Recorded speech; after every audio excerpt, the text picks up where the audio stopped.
बिस्मिल्लाहिर्रहमानिर्रहीम अस्सलाम वालेकुम। हैप्पी किसान पाकिस्तान ते खुश आमदीद।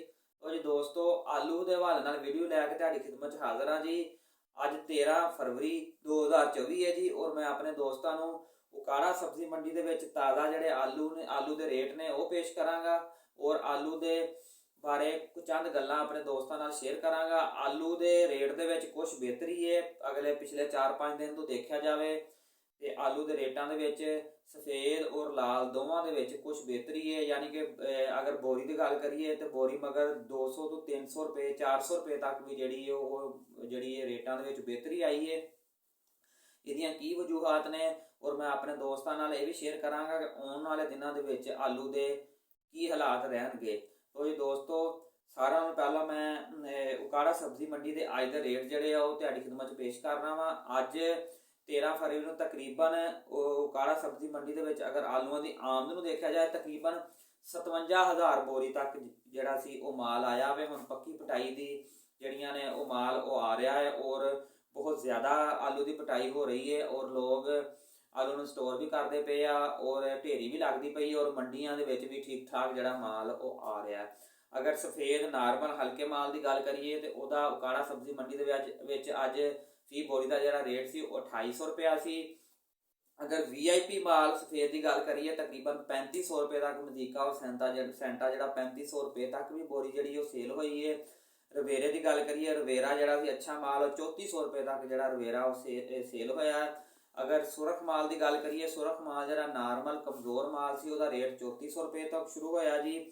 और अगर सुरख दे विच VIP माल की गल करिए VIP माल अज 4200 रुपये तक जिहड़ा उकाड़ा सब्जी मंडी दे विच सेल होया।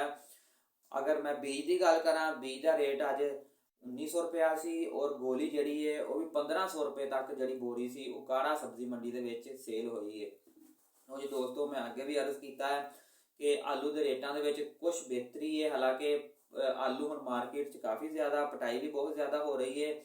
बहरहाल आलू नूं इस टाइम जिहड़ा है स्टाकीआ जिहड़ा वो खरीद रहा स्टोरां दे विच माल बहुत ज़्यादा जा रहा है।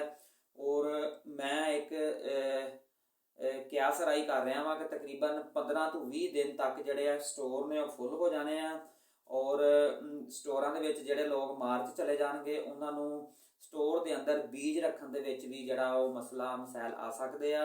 क्योंकि लास्ट ईयर अगर देखा जाए तो जिहड़ा स्टाकीआ सी वो अगर कहा जाए कि वो बहुत ही ज़बरदस्त उन्हें प्रॉफिट कमाया वो बहुत ही ज़बरदस्त छक्के लगे है जिसकी वजह तो इस दफ़ा स्टाकीआ जिहड़ा इंटरस्टिड है और वो माल खरीददा पिया है जिसकी वजह तो आलू के रेट च बेहतरी आई है। और आने वाले दिनों च हो सकता है कि मजीद ये तेज़ी का जिहड़ा रुझान है और बरकरार रहे। और मैं अपने दोस्तों को मशवरा देवांगा कि जिहड़े दोस्तां ने आलू हुण फरोख्त करने आ यानी कि वो स्टोर नहीं कर सकते या यानी ढेरियां नहीं रख सकते उन्होंने इस मौके तो फायदा उठा लेना चाहिए। क्योंकि पैदावार जिहड़ी है वो बहुत अच्छी आ रही है और इंटरनेशनली अगर आलू के हालात देखे जान तो कोई बहुत ज़्यादा बेहतरी जिहड़ी महसूस नहीं हो रही।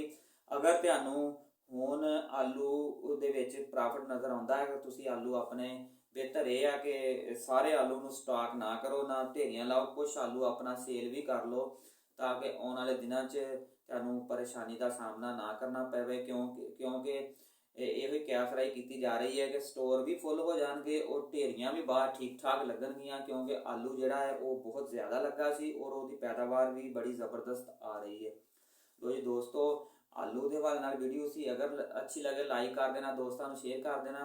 और मैं रिक्वेस्ट करांगा जिहड़े दोस्तों ने हजे तक हैप्पी किसान पाकिस्तान को सबसक्राइब नहीं किया वो हैप्पी किसान पाकिस्तान को सबसक्राइब कर लो बैल आइकन को दबा लो और ताकि मुख्तलिफ फसलों के रेटां के हवाले नाल और मुख्तलिफ फसलों के हवाले नाल वीडियोज़ तुहानूं देखण नूं मिलदियां रहन। अल्लाह हाफिज़।